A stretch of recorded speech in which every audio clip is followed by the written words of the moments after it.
Hey guys, welcome back to my channel.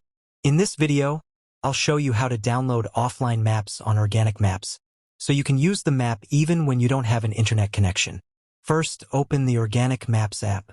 Once the app is open, tap on the menu icon and look for the option to download maps.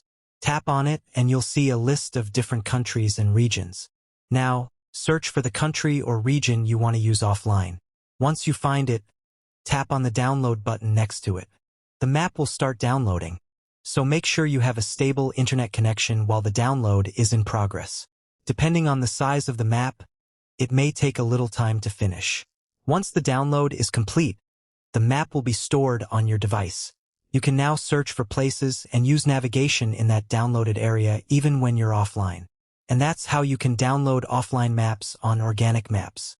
This video is made for educational purposes. If this tutorial helped you, make sure to like the video, subscribe to the channel, and follow for more useful app tutorials.